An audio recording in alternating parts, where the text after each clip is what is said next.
Zombies cut content. It's been on the mind of every Zombies player. Nowadays, it seems like cut content is everywhere for Call of Duty. I mean, look at Vanguard and Modern Warfare Z. What a nightmare. Now, I won't be covering those titles, at least not for now, but instead I thought I'd cover the cut content of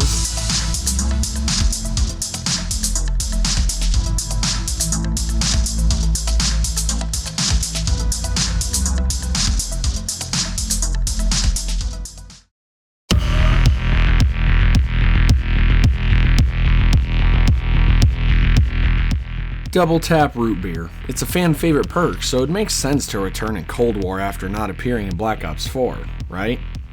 Well, kinda.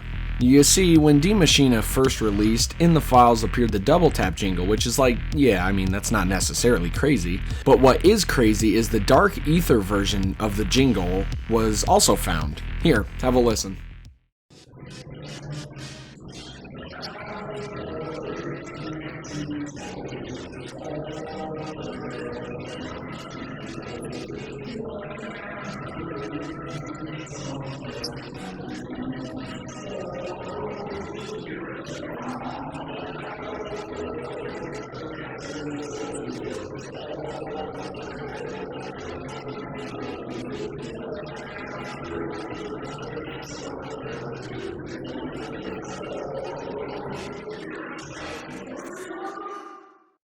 To me, that shows the famous perk was made to make a return, but as we see here, it was scrapped and put into another perk as part of the tiers, most likely.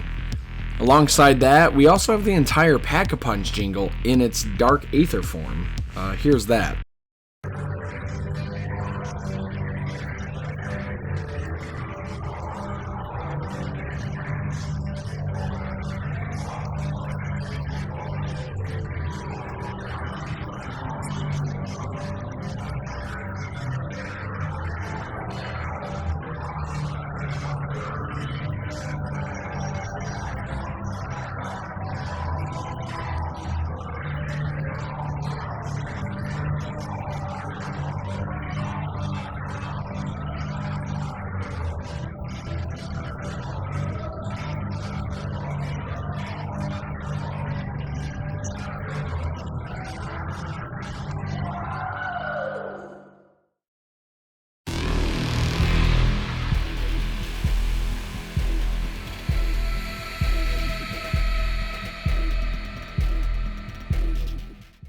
Now this is a stretch, and I really mean that. Before Cold War came out, there was a massive leak in the Call of Duty Discord server, accurately stating what would be in the game for zombies. One of these leaks was for Kino der Toten to appear in the Berlin map, and well, as we know, the Berlin map was Mauer der Toten. And it released, and there was no Kino. There's no evidence of it in the files or in the map actually, except for one thing, and that's what everyone clung on to as their safety evidence spear: the Berlin TV tower. When playing Kino, you can see the Berlin TV tower close to the map from the alleyway, and in Mauer der Toten you can see the exact same tower from the American side of the Berlin Wall. I'm guessing this was supposed to show that Kino was going to appear. I personally think it was planned, but never implemented.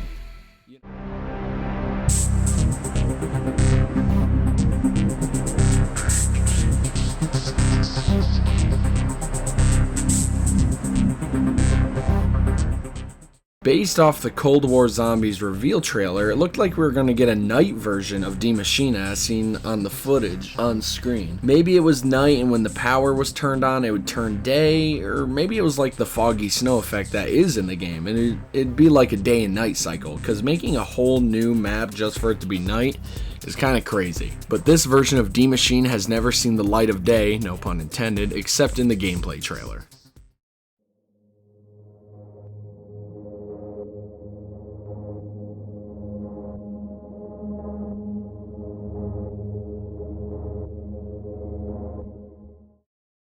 Finding anything on this was very difficult, and it's probably because I have to sift through hours of 3-year-old videos on Cold War Zombies. Anyways, in that Discord leak mentioned before, it was said that a standalone round-based version of Nocturne Tone was going to be playable and possibly be in the game on release. I can only find this information, however, through the Gaming Revolution's videos way back when, so I apologize for the lackluster content. I'm not gonna lie, I think that actually would have sealed the deal in a good way for Cold War on release. I mean, D Machine is a good map, but if we got like Nocturne Toten as a regular survival map, I actually think that would have been a good idea, and I don't really know why it wasn't implemented. I know it was later for Forsaken as that little mini game, but it seems like they just stuck it in that because they didn't want to implement it in the main game, which is kind of crazy, I'm not gonna lie.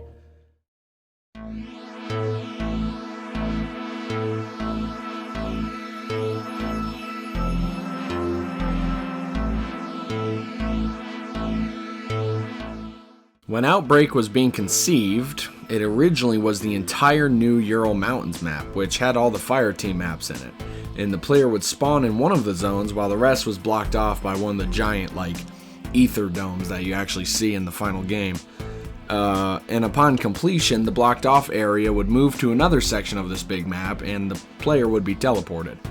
This version of Outbreak, alongside with the big Ural Mountains map, was completely scrapped.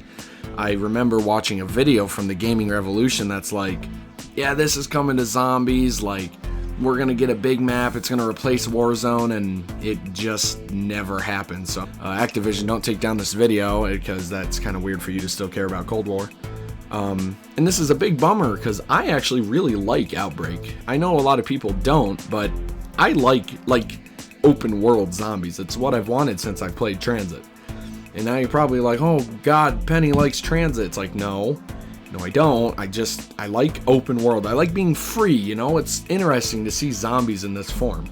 I think it just has to be done correctly.